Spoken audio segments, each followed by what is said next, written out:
Sejam bem-vindos a mais um programa da Prime TV. Obrigado, telespectador, pela tua audiência. Obrigado por esse encontro semanal. Eu tenho a satisfação hoje de receber o Gustavo Hohendorf. O Gustavo é reprogramador comportamental positivo. Gustavo, seja bem-vindo ao programa. Obrigado por ter aceito o meu convite. Está aqui hoje me ajudando a fazer o Prime TV. Eu que agradeço uma oportunidade incrível como essa de contribuir de alguma maneira com o seu telespectador de altíssimo nível. E um programa como esse não tinha como eu estar de fora. Obrigado pela oportunidade. Agora, para o nosso telespectador entender o que é reprogramador comportamental positivo. Essa é uma boa pergunta. Na verdade, essa metodologia eu acabei criando um pupurri de diversos conhecimentos. Então, eu já venho estudando o comportamento humano há mais de...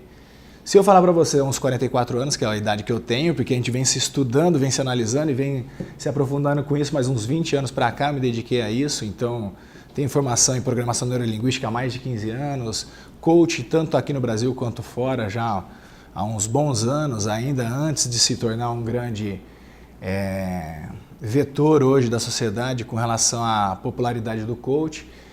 Tenho trabalhos desenvolvidos desde a indústria farmacêutica, que eu fui muito bem treinado para trabalhar com médico, né? Então a gente tinha que saber um pouquinho sobre o comportamento humano, então eu fui apanhando, todos apanhados e mais de 200 livros lidos para eu conseguir montar essa metodologia da reprogramação, especificamente com encontros de física quântica, comportamental, um pouco de psicologia positiva. Não sou psicólogo, sou administrador, mas o administrador tem que entender de pessoas, né? Então isso tudo me capacitou a montar essa metodologia que é para simplificar a vida. E às vezes o menos, às vezes não, sempre, o menos é mais. Só que é difícil a gente chegar a esse menos, né? O desafio é isso. Então quando a gente descomplica, na própria Bíblia, você enxerga o cisco que está no olho da outra pessoa, mas não enxerga a trave que está no teu. Então quando a gente consegue, de uma maneira simples, ajudar as pessoas a enxergar um trilho, a produtividade aumenta, a colaboratividade e a relação interpessoal também melhora. Então foi com esse intuito que eu acabei criando a reprogramação, porque a gente está por anos programados pela sociedade, por religião, por pai, por mãe, por time de futebol, por essas coisas todas. E aí a gente acaba tendo escapes de energia tão fúteis que a gente deixa de ser produtivo. E quando você consegue reprogramar o teu comportamento, ou seja, o teu corpo e tua mente a teu favor, de uma maneira positiva, tudo se torna positivo, se torna muito mais próspero em todas as áreas da tua vida e muito mais produtivo, que daí a gente consegue ter longevidade com qualidade. Eu tenho dito que nós não temos controle de nada na vida, né? Não temos controle da nossa própria vida, nós não temos controle da nossa família, das nossas finanças, da nossa saúde física, mas nós podemos controlar algo que é de mais relevante na nossa vida, que é a nossa mente através dos nossos pensamentos. Como é que o ser humano hoje, Gustavo, você que tem essa especialidade, se entrega com tanta facilidade ao desânimo, à insegurança, ao medo? O cara tem o poder de governar a sua vida, decidir o teu futuro. Como é que isso acontece na vida do ser humano e como é que hoje seu trabalho tem ajudado positivamente na mudança dessa visão de vida e de comportamento? Excelente pergunta, Luciano. Muito obrigado pela essa oportunidade de falar um pouquinho sobre isso. Na verdade, realmente, 98% da população mundial é alienada. Tá? Acha que tem controle de alguma coisa e realmente não tem. E essa alienação, ela fica muito presa a ciclos. E você com comportamentos repetitivos e você não se permite a identificar isso. Você acorda, pega o ônibus, vai lá, bate ponto, paga a conta, vai dormir, você vive o ciclo, daí não aguenta mais esperar, daí a sexta-feira, aí sábado, domingo já começa a sofrer, aquela coisa toda. Você fica um comportamento repetido. E você fica inserido nesse contexto, sempre com muita vontade de sair, mas com pouca ação. E aí quando a gente começa assim ter um discernimento claro do meu papel dentro deste ciclo, a gente consegue alterar. É extremamente desafiador. É para 2% da população mundial. Na verdade é para todos, mas não é para qualquer um. Né? Qualquer um que não esteja disposto a fazer um pouquinho de esforço para sair dessa roda da vida do hamster que fica correndo atrás só dentro da rodinha que gira e não sai do lugar, a pessoa tem que estar disposta a fazer coisas diferentes. E realmente você falou pensamento, só que a gente tem 60 mil pensamentos dia, fisiologicamente falando, e além disso, programadamente, 80% deles são negativos. Por quê? Porque o medo te estagna, ele te para, e aí o teu cérebro, que ele tem uma função original, que é de preservar a espécie, sobreviver e também economizar energia, ele está fazendo o papel dele. E aí a gente acaba sendo sabotado internamente por nós mesmos, sem tomar consciência disso, e aí você continua fazendo tudo sempre igual. O que é ótimo para o cérebro com relação a gasto energético. Só que é péssimo para você, para viver aquela vida digna e próspera que você está se limitando. Quando você reprograma o teu comportamento de uma maneira positiva, você começa a se tornar o condutor da tua vida. Que esse é o papel de pessoas como eu, ajudar você a voltar a tomar a rédea da tua vida e você conduzir ela de uma maneira muito mais próspera e muito mais apropriada. É fácil? Não. Possível? Totalmente. Esforço? Tem que ter, nem que seja um pouquinho por dia. Agora, você acha que tudo nasce na perda da identidade da pessoa, Flávio? Eu sou um cristão, ok? Então, a minha fé, ela aponta de que eu sou o filho do dono do mundo. A Bíblia diz de que eu sou co-herdeiro de Cristo. Há uma máquina extraordinária aqui na minha cabeça que os cientistas hoje não conseguem entender o subconsciente do ser humano. Tenho dons e talentos, quer dizer, o que eu não posso realizar na minha vida, o que eu não posso alcançar na minha vida. E quando a gente vê essas pessoas desanimadas, ela invariavelmente não tem a sua identidade, a sua essência. Você acha que é a raiz para quem deseja mudar de vida? Essa questão de identificar de fato quem eu sou. E não assim, eu acho, não, de fato, pela tua fé, pela tua crença, quem você é. Você acha que esse é o ponto de partida para qualquer mudança, Flávio? Eu vou falar para você o seguinte, é um ótimo gatilho. Tá? E aí eu vou falar para você um pouquinho mais. Eu gosto muito desse quesito de falar de fé, dessas coisas todas. Mas eu tenho alguns clientes que até que são agnósticos e ateus. E a gente reconstrói, por isso que a reprogramação é uma coisa importante. Religião ela é extremamente interessante, foi muito interessante, mas ela também faz muito papel de limitador, com várias crenças que nos colocam. E quando a gente tem um certo cuidado, um zelo, e a gente reconstrói uma imagem de um Deus gigantesco, absurdo. E Cristo veio nos mostrar qual é esse caminho. Ele é para mim, como eu disse para você, eu sou faixa preta de jiu-jitsu, e o preta dos pretas para mim, pisou nessa terra é Jesus Cristo. Mas tem outros faixas pretas importantes que já também sinalizaram, que até antes de Cristo mesmo já passaram e marcaram a história. Então a gente tem que ter um certo respeito e consideração com relação à história que está aí. E aí com relação a isso, quando você pega e entende que na verdade a religião, que é religar a Deus, você tem que relembrar, na verdade, você não precisa estar religado a Ele, você está nele. É um só. Exato. E quando você entende esse conceito, se eu tenho essa, eu não sou o todo, mas eu sou parte dele. Então eu tenho uma autoridade sobre mim. E aí quando você tem uma autoridade sobre si mesmo, e aí você começa a interagir com esta massa divina que está diante de você, você começa a ver que o reflexo dessa massa é o reflexo do que está dentro de você. Sim. Se não está bom aqui, não é aqui que tem que mudar, é você. Então presta atenção nisso, você tem o poder de mudar a tua vida de uma maneira significativa. Só que a gente tem instalados essa situação da zona de conforto do teu cérebro, sensações ruins no nosso coração. Os traumas. Tudo isso que, na verdade, quando você começa a entender um pouquinho e você começa a ter autoridade sobre a única coisa que você pode ter, que é o seu pensar e teu sentir, a propriedade entre o pensar e sentir, ela cria uma conexão muito forte, afetiva ou não, e com todo o contexto que está aqui diante de você. E aí a vida começa a mudar. Nossa, tá dando certo. Caramba, uma ligação que eu não esperava. Aquela coisa toda. O mundo que mudou? Ou foi a tua forma de encarar o mundo e foi a tua gestão interna? Esta reprogramação comportamental positiva é um treinamento mesmo onde eu viso resgatar isso dentro da pessoa. Porque você tem autoridade. Jesus Cristo mesmo falou, vós sois deuses. Aquilo que eu faço, vocês podem fazer e muito mais. Então, só que a gente tem crença que não limita, a gente empodera uma coisa, mas não empodera a si mesmo. E quando você destrava isso, você começa sim a fazer um crescimento lento, gradual e contínuo para a tua melhor versão, para a tua versão mais próspera. E isso começa na hora que você acorda e termina na hora que você vai dormir. Todo dia, daí entra num processo do princípio Kaizen da melhoria contínua. E aí você vai criando a tua melhor versão. Eu vou pedir a tua licença para um rápido intervalo. Na volta nós retomamos aqui o assunto com o Gustavo Hohendorf. O Gustavo é reprogramador comportamental positivo. Nós voltamos no instante.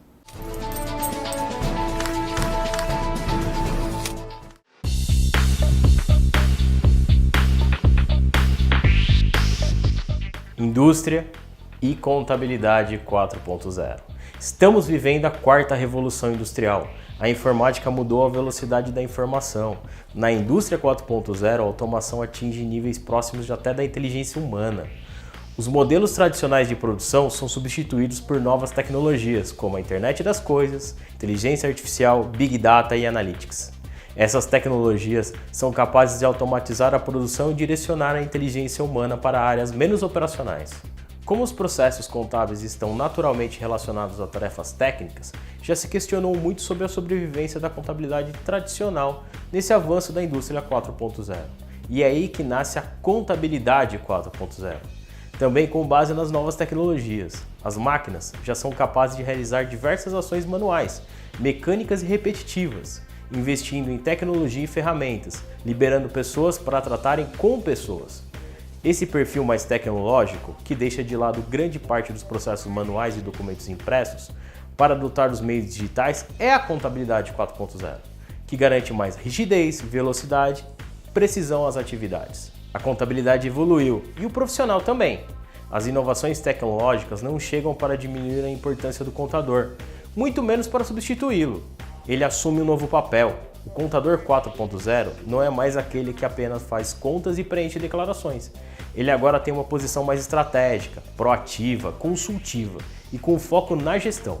Estar atento ao movimento de inovação atual é fundamental. Entender a importância da tecnologia e como ela é capaz de deixar os processos mais ágeis, seguros e econômicos são premissas básicas para a contabilidade moderna. Assim, a integração entre a inteligência humana e a inteligência das máquinas pode trazer muito mais valor para as empresas.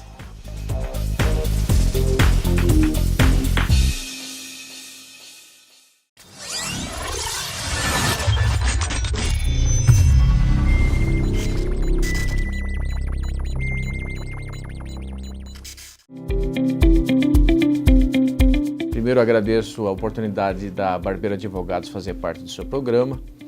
O objetivo de nós participarmos é poder, com pequenas explicações, alguns momentos jurídicos, de uma maneira leve, mas bem atual, ajudar o telespectador empresário, inclusive, a se situar no momento do Brasil, no momento legal do Brasil, no momento do mercado do Brasil, para saber quais possibilidades ele tem para melhoria, para ele atuar no mercado, para se posicionar frente a um problema societário, frente a um problema financeiro no decorrer da trajetória dele como empresário.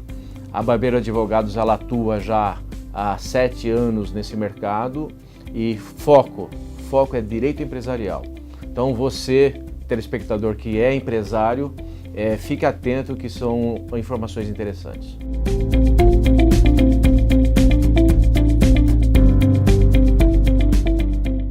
O Hospital Unimed Unidade Anchieta cresceu para atender você e a sua família com mais qualidade, conforto e segurança. Agora são cerca de 6.000 metros quadrados de área construída. Os leitos de UTI mais do que dobraram e os de internação triplicaram. Além disso, o Hospital Unimed Unidade Anchieta oferece uma equipe altamente qualificada e equipamentos de última geração. Unimed Jundiaí. Cuidar de você. Esse é o plano. Acesse o nosso site unimedjundiaí.com.br.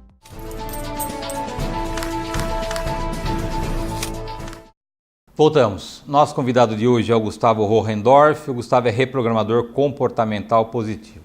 Gustavo, primeiro, te agradecer pela gentileza aí do presente dos livros. 2 livros escritos. Esse livro é Introdução ao RCP, Reprogramação Comportamental Positiva. E esse livro, Pequenas Atitudes, Grandes Vitórias. Como é que foi o desafio de escrever esses livros? Como é que tem sido esses livros no sentido de influenciar positivamente a transformação das pessoas, Gustavo? Muito obrigado pela oportunidade de estar falando sobre meus livros. Eu nunca imaginava que eu fosse ser capaz de fazer algo do tipo. Eu sempre fui meio aquele do fundão da classe, mas eu sempre fui um cara pop. E uma coisa que eu já percebi ao escrever esse livro agora em dezembro, vai fazer 15 anos que eu escrevi. Tá, é o primeiro. É, o primeiro livro. Esse livro foi um despertar assim, bastante significativo para o propósito de vida meu, que é mudar minha vida para melhor e mudar a vida das pessoas, também do mundo, o máximo possível para melhor. E esse livro foi um gatilho. Eu vivi algumas situações, eu sempre era do fundão, mas eu sempre tive amizade com as pessoas menos favorecidas, ou os famosos nerds, aquelas coisas todas. E na nossa época a gente não chamava de bullying, né? Mas tinha aquela sacanagem toda que a galera fazia e eu não me sentia confortável, eu nunca gostei disso. Tanto é que às vezes eu tomava até as dores. Por que você não zoa comigo em vez de zoar com ele? Né? Então eu tinha muita amizade, eu fluía muito bem e essa parte humana foi que me fez caminhar bastante dentro desta seara. Porque eu falei, por que precisa de uma coisa para ter outra? Para que eu preciso ser pop humilhando uma outra pessoa? Então isso me incomodava desde moleque. E aí eu fui observando meu comportamento também. Com 19 anos de idade eu entrei a ser propagandista na indústria farmacêutica. E ali também me despertou muita coisa com relação a ego, a consciência, aquelas coisas todas. Eu tinha que aprender a lidar com vários tipos de perfil de pessoas. Na faculdade, eu estava terminando a faculdade, eu vivi duas situações extremamente distintas. Um com um mecânico, no mesmo dia, e eu no meio da tarde com um médico, extremamente elitizado, um cara super bacana também, mas ele naquela postura dele. Os dois, ao sair do encontro deles, os dois falaram assim, ó, você devia ensinar as pessoas como tratar os outros. Eu falei, como assim? De manhã até então, o mecânico tal, ele tinha uma simplicidade e eu tratei ele de uma maneira até faz sentido. Ele brincou assim, ó, você deveria ensinar esses mauricinhos como tratar a gente mais simples. Eu falei, pô, obrigado, você está me chamando de Mauricinho, brinquei com ele e tal, e fui embora. Até então não tinha pousado de uma maneira, mas no mesmo dia, questão de horas depois, um cara com o oposto da postura do contexto social, que seria o topo da cadeia, ele fala a mesma mensagem para mim. Eu falei, opa, alguma coisa tem aí. Foi quando eu comecei a perceber o comportamento das pessoas que andavam do meu lado. Nós, representantes, andávamos muito juntos, mesmo sendo concorrentes, a gente visita os mesmos clientes e tal. E aquilo eu comecei a notar comportamento. Sentava do lado de uma senhora, eu pedia licença tal, e os outros não faziam isso. Eu falei, caramba, mas por quê? Para mim era uma coisa tão protocolar, tão simples. Foi quando eu tive o gatilho de começar a relatar. E o Pequenas Atitudes, Grandes Vitórias, eu não sou nenhum grande escritor, me tornarei um ainda, quem sabe um dia, mas eu dei o primeiro passo. Por isso que eu falo, a atitude ela é diferente, ela faz com que você se posicione e que você conquiste novos espaços. Foi quando eu relatei experiências de vida, até aquele momento, que hoje eu tenho muito mais, 15 anos depois, óbvio, e compartilhei. Mostrei para o meu diretor da faculdade e para o meu pai. Os dois falaram, caramba, que coisa bacana. Meu pai deu o nome para esse livro, que foi eram pequenas atitudes que eu fazia que me traziam grandes vitórias. E o diretor olhou, comprou a ideia e falou, caramba, isso aqui é um pocketbook, vamos editar? Aí a gente editou, aí eu saí da faculdade, fui para a FGV fazer a gestão comercial no MBA, o diretor da faculdade ligou para o diretor da FGV e falou, dá uma olhada nesse moleque. E ali eu comecei a dar palestra do livro, comecei a fazer pequenas coisas. Quando eu terminei o MBA, o cara da FGV me chamou para dar aula para pós-graduação da FGV, dar aula de marketing, gestão de habilidade e competência, liderança e relacionamento interpessoal. Tudo isso me deu mais chancela ainda para fazer o que eu faço hoje. Foi um marco assim excepcional, simples. Mais uma vez, o menos é mais. Vamos descomplicar? Às vezes a gente não está percebendo as coisas e com pequenas sutilezas que você começar a fazer no teu dia a dia, você cria grandes vitórias. Então esse foi o meu primeiro desafio. Daí depois de anos, me desenvolvendo, eu acabei chancelando a metodologia porque eu falei, vamos patentear a RCP, tal, essas coisas, mas não existe patente, mas você se torna um autor intelectual quando você publica um livro. Então ali também é parte do meu treinamento. Você sim, lendo um livro, pode fazer grande mudança na tua vida. Então, faça, e é fato, pode ser que uma informação significativa para a tua mudança esteja num livro. Então, eu incentivo muito a leitura do livro. Tá? Isso daí E essa história do jiu-jitsu, como é que isso nasceu? Você é faixa preta de jiu-jitsu hoje, eu não consigo imaginar o que uma pessoa tem que fazer para chegar onde você chegou em relação a essa arte marcial. Como é que isso aconteceu, como é que nasceu e como é que isso tem te ajudado no equilíbrio na tua vida? Tudo, tem tudo. Na verdade, a gente é uma construção, né, de pequenos ou grandes fatos dentro da tua vida. E o jiu-jitsu foi um grande fato marcante na minha vida para fazer o que eu faço hoje. Porque, na verdade, se você pegar milhões de praticantes de arte marcial, de 3 a 5% são faixa preta só. Então mostra resiliência, mostra determinação, mostra propósito, mostra disciplina. E sim, aqui como a gente falando de rede de relacionamento, as pessoas que vivem ao teu redor, ela pode te ajudar também a você chegar num objetivo ou pode te atrapalhar. A gente é a média das pessoas que vivem ao redor. Eu sou muito grato ao meu mestre que me concedeu a faixa preta, na verdade por merecimento meu, mas ele me ajudou muito na trajetória, porque o protocolo é você ser faixa preta em 10 anos. Seria 2 anos para cada faixa, são 5 faixas. Eu demorei uns 15, 16 anos para eu chegar na faixa preta, porque eu casei muito jovem, tive uma filha muito jovem, depois outro filho, faculdade, dando aula e não sei o que. Foi bastante desafiador eu continuar nessa jornada. E grato a essas pessoas que também contribuem com o teu propósito. E isso me dá chancela, porque se você quer fazer, você faz acontecer. Então, a faixa preta para mim hoje ela é uma formação tão significativa quanto o meu mestrado, quanto o meu MBA, quanto a minha formação. Eu considero ela uma formação desse mesmo nível. Agora, Gustavo, a gente não é um robô, né? A gente tem os nossos sentimentos, as nossas emoções, o nosso subconsciente, nossa história do passado, que às vezes não foi tão de acordo com aquilo que a gente gostaria. Então, a gente tem os nossos momentos baixos, ainda que a gente consiga reduzi-los o máximo possível, mas a gente está vivendo num mundo onde as pessoas vivem dentro dos seus próprios interesses, indiferenças, essa necessidade de ter, conquistar, ganhar para guardar o futuro. Como é que você lida com os seus picos de, entre aspas, crises, se é que eles acontecem na sua vida? Como é que você enfrenta esses momentos de adversidades que eventualmente bate sobre a sua vida? Isso é uma excelente pergunta. Não tem, enquanto nós estivermos sob esse teto, esse céu, a gente vai ter aflições. Não vai ter jeito. Isso daí é uma coisa natural. O que acontece? Os desafios são dados para a gente poder ter a oportunidade, porque eu vou falar aqui, essa grandiosidade divina que nos envolve, ela é neutra, ela não tem o bem e o mal para ela, é um amor puro. Mas quem define o bom e o ruim é a gente, então isso causa sofrimento. A comparação, causa sofrimento, o desejo de você não fazer a sua realização, então essas frustrações a gente tem que fazer melhor gestão sobre ela. Óbvio que eu tenho os meus momentos de vales, né, onde a gente chega, a gente se identifica, opa, peraí, mas aí a resiliência, a forma como... Tem gente que sofre 48 anos, tem gente que sofre 48 meses, tem gente que sofre 48 semanas, 48 dias... 48 horas ou 48 minutos e 48 segundos do meu sofrimento pode ser uma intensidade tão grande quanto você pela vida. Mas a característica é passado para mim aprendizado. Não tenho, eu tenho que tirar melhor proveito daquele passado. O único momento que eu tenho realmente de fazer algo é agora. Futuro eu construo. De agora em agora o nosso futuro melhora. Se eu não estiver bem agora, como é que eu vou poder mudar esse cenário? Então eu preciso sim usar todos os elementos, o conhecimento está à sua disposição, mas o conhecimento não aplicado, ele se torna burrice. O conhecimento aplicado, ele é sabedoria. E aí faça como Jesus Cristo, eu adoro aquela passagem, quando Jesus Cristo fez eu acredito piamente que Jesus Cristo fez milagres, tá? Só que com a interferência das pessoas que estavam sendo... os beneficiados desse milagre. Daí estava lá aquela passagem do aleijado, né? Que daí Jesus Cristo deu um comando e falou, levanta e anda. O aleijado fez o quê? Levantou e andou. Sim. Jesus Cristo não foi dar a mão para ele. Tem que ter atitude, tem que ter o seu primeiro passo, não tem jeito. Então, nesses momentos de aflição, eu tenho os meus elementos que eu uso, são ferramentas mesmo que a gente acaba tendo a oportunidade de usar, até mesmo você mudar a tua postura física, mental, intelectual, o tom de voz, para de vitimismo e volta para o jogo. E aí quando você volta para o jogo, as coisas fluem muito mais naturalmente. Mas é intenso, sem esses vales, como que eu vou poder comparar minha glória? E então, como é que você vai poder dar um depoimento daquilo que você passou e aquilo que você superou para chegar onde você chegou, né? Com certeza, precisa-se, isso daí fortalece. Agora, Gustavo, a gente vive num país, infelizmente, com esses altos e baixos, e os últimos 3, 4 anos o Brasil tem andado de lado, se não para trás. Provavelmente nós temos aqui telespectadores que nos assistem nesse momento, que estão passando por um momento de adversidade em sua vida.